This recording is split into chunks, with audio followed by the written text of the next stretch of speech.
அனைவருக்கும் வணக்கம். நாம் இப்போ பார்க்க போகிற தலைப்பு நலம் தருபவை.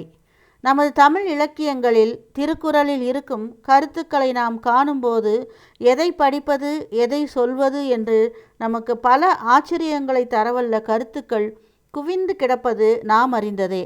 இப்போது ஔவையாரின் எது கெடும் என்ற தலைப்பை பார்த்தால் நம் வாழ்வில் நாம் கடைபிடிக்கக்கூடாத விஷயங்கள் எவை நம்மை கெடுக்கும் என்பதை ஒரே வரியில் 60 விஷயங்களை சொல்லியிருக்கிறார். இவற்றை விட்டொழித்தால் நம் வாழ்வு சிறக்கும், வளமடையும். ஔவையாரை பொறுத்தவரை சிறு வயதில் விநாயகர் அருளால் துறவறம் ஏற்று முருகன் அருள் பெற்று தமிழ் மொழியின் மீது பாசப்பற்று கொண்டு பலவற்றை எடுத்துச் சொல்லி நமக்கு கொத்தாக நற்கருத்துக்களை அருந்தமிழில் அழகிய கருத்துக்களை எளிதாக கூறியுள்ளார். இதை முன்பே நமது எபிசோடில் கூறியுள்ளோம். இப்போது அவற்றில் கெடும் என்ற தலைப்பில் பார்த்தால் 60 வரிகள் உள்ள வாக்கியமான அந்த ஒரே வரி சொற்களை அவற்றை 6 வரிகளை மட்டும் 6 அதற்கு மேல் 2 8 வரிகளை மட்டும் எடுத்துக்கொண்டால் சீர்தூக்கி பார்த்தால் பாராத பயிர் கெடும், பாசத்தினால் பிள்ளை கெடும், ஓதாத கல்வி கெடும், ஒழுக்கமில்லாத வாழ்வு கெடும், கண்டிக்காத பிள்ளை கெடும், சினம் மிகுந்தால் அறமும் கெடும், சோம்பலினால் நம் வளர்ச்சி கெடும், மேலும் சிந்திக்காத செயல் கெடும், ஓய்வில்லா முதுமை கெடும், தூண்டா மணிவிளக்கின் திரியும் கெடும். இவற்றில் இன்னும் சில கருத்துக்கள் இதனூடே நாம் சேர்த்திருக்கிறோம். மேலும் அவற்றை கவனிக்கும்போது எவ்வளவு அழகான கருத்துக்கள், அவசியமான கருத்துக்கள் என வியப்பாக உள்ளது.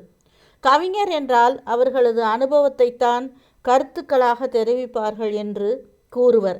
இவ்வளவு கருத்துக்களை சொல்ல எவ்வளவு அனுபவம் வாய்ந்தவராக ஔவையார் இருக்க வேண்டும். சற்று உற்று நோக்கினால் பாராத பயிரும் கெடும். இது விவசாயத்தையும் ஏன் நமது வீட்டு தோட்டத்தில் சிறு பூச்செடி வைத்தாலும் ஒரு வாரம் அதை கவனிக்கவில்லை எனில் அது சரியாக பூக்காது, ஏன் காய்ந்து கூட போய்விடும் எனலாம். இரண்டாவது, பாசத்தினால் பிள்ளை கெடும். இது எவ்வளவு பெரிய உண்மை. சிறு வயதில், அதாவது குழந்தைகள் பள்ளி செல்லும் பருவம் மிகவும் சிறப்பு வாய்ந்தது, முக்கியமான தருணமாகவும் நம் வாழ்வில் அமைகிறது. இதில் பள்ளி திறந்து பள்ளி செல்ல ஆரம்பித்திருக்கும் குழந்தைகள் நீண்ட இடைவெளிக்கு பின் பள்ளி செல்ல ஆரம்பித்துள்ளனர். நாம் விடுமுறையில் அதிகம் நேரம் அவர்களை கவனித்தோம். அவர்களுடன் இருக்கும் தருணத்திலும் இப்போது பள்ளி விட்டு வீடு வந்தவுடனும் சில பழக்க வழக்கங்களை கற்றுத்தந்து கால அட்டவணைப்படி அவர்களது தினசரி செயல்களை செய்ய உறுதுணையாக இருந்து பழக்கப்படுத்தி இருப்போம். ஆனால் நமது வேலை பளு காரணமாகவோ அவர்களது குறும்பை தாங்கி கொள்ள இயலாத காரணத்தினாலோ நமது பழக்க வழக்க கட்டுப்பாட்டின் பயிற்சி முறையில் சற்று சுணங்கி அவர்களை கவனிக்காமலோ தவறு செய்யும்போது சலுகையாக விட்டுவிட்டோ சற்று கண்டுகொள்ளாமல் இருந்துவிட்டால் அக்குழந்தைகள் அதையே அட்வான்டேஜாக எடுத்துக்கொண்டு பழக்கத்தை மாற்றி அவர்கள் ஒரு வழக்கத்தை பழக்கமாக்கி கொண்டு செய்து விடுவார்கள். இதனால் கவனிக்காமல் விட்டுவிட்டால் அதுவே பெரிய தவறாக முடிந்துவிடும். திரும்ப அவர்களை வழிப்படுத்துவது சிரமமாகிவிடும். அல்லது நாம் சொல்லி பழக்கப்படுத்தி வந்த நற்செயல்களை தினசரி சொல்லாமல் சில நாட்கள், அதாவது ஓரிரு நாட்கள் விட்டுவிட்டு சில காலம் மறந்து இடைவெளி வந்துவிட்டால் அவர்களுக்கு தோன்றியபடி தகுந்த மாதிரி ஒரு செயலை கற்றுக்கொண்டு அதன் வழி நடக்க ஆரம்பிப்பர். நமக்கு கோபம் வரும், என்ன சொன்னாலும் கேட்பதில்லை என குழந்தையை கோபித்து திட்டி, ஏன் சில சமயம் அடித்தும் விடுவோம். இங்கு ஔவையாரின் குரல் கேட்கிறது, சினம் மிகுந்தால் அறமும் கெடும்.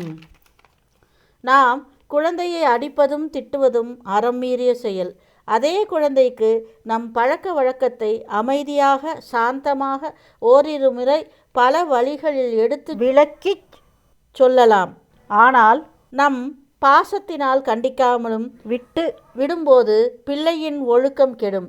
ஔவையின் குரல் சொல்கிறது, ஒழுக்கமில்லா வாழ்வு கெடும் என்பதும், மேலும் கண்டிக்காத பிள்ளை கெடும் என்பதும் சரியான சொல்லாக அமைகிறது. அடுத்து, ஓதாத கல்வி கெடும்.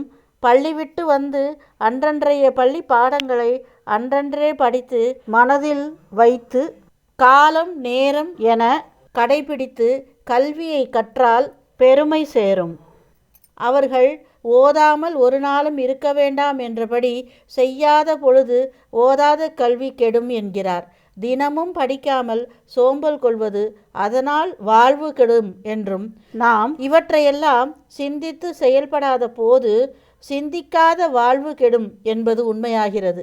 ஒரு குழந்தை வளர்ப்பில் இத்தனை விதிமுறைகளை கண்டு கொள்ளச் சொல்லி அவர் கூறியிருக்கிறார். இந்த ஒரு சில சிறிய வரிகளில் அடுத்து, தூய்மையில்லாத தீப விளக்கின் ஒளி தூய்மையில்லாத தூண்டாத திரி கெடும். அதாவது, விளக்கை ஏற்றினால் மட்டும் போதாது, அது சரியாக எரிய திரியை தூண்டிவிட வேண்டும்.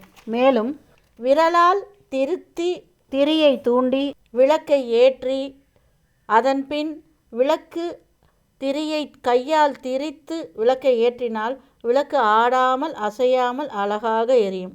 அதேபோல் குழந்தைகளை அவ்வப்போது, ஏன் ஒவ்வொரு நொடி பொழுதும் கவனித்து தவறுகளை சரி செய்து சலிக்காமல் நல்வழியில் நடத்தி சென்றால்தான் ஒழுக்கமுடைய தலைமுறைகளை நாம் வளர்க்க முடியும் என்பது பெற்றோரின் கடன் என்பதை அறிந்து செயல்பட வேண்டும். இவ்வளவு சிரமப்படும் குழந்தைகளை வளர்த்து குடும்பத்தை பேணி வரும் மனிதனுக்கு முதுமையில் ஓய்வு தேவை, ஓய்வும் அவசியம். இங்கு ஔவை சொல்கிறார், ஓய்வில்லா முதுமை கெடும். அதற்காக கையை கட்டிக்கொண்டு படுக்கையில் படுத்து கொள்ள சொல்லவில்லை. உழைக்காத உடலும் கெடும் என்கிறார். இதன் மூலம் அறிந்து கொள்ள வேண்டியது, சிறு வயதில் பல வகைகளில் உழைத்து பொறுப்புகளை ஏற்று பிள்ளைகளை வளர்த்து தினசரி அன்றாட செயல்களுக்கு அன்றன்றைய கடமைகளை செய்த மனிதனுக்கும் சற்று எளிமையான செயல்களை செய்து இதை செய்துதான் ஆக வேண்டும் என்ற கட்டாயமும், களைப்பு கொள்ளும் அளவு வேலை சுமை இல்லாமலும் ஓய்வு கொள்ள வேண்டும் என்கிறார். ஓய்வும் அவசியமே. என்ன நேயர்களே, எவ்வளவு விஷயங்களை நாம் இப்போது அறிந்து கொண்டோம். இரண்டாவது திருக்குறள் 2 வரி கொண்ட திருக்குறளை போல் இந்த ஒரு வரியில் இத்தனை விஷயங்களை எடுத்து சொல்லிய ஔவையை வணங்கி அவரது அறிவுரைகளை கால நேரத்திற்கு ஏற்ப எடுத்துக்கொண்டு நம் மனதை வளப்படுத்தி நாம் நம் வாழ்வை சீராக்கி வாழ்வோம். இதில் 60 வரிகளில் சில வரிகளையே குறிப்பிட்டு கூறவும் அது நம் வாழ்க்கைக்கு எப்படி ஒத்துப்போகிறது என்பதை அறியவும் முடிந்தது. இன்னும் வரும் எபிசோடுகளில் இதை பற்றி இன்னும் விரிவாக காண்போம்.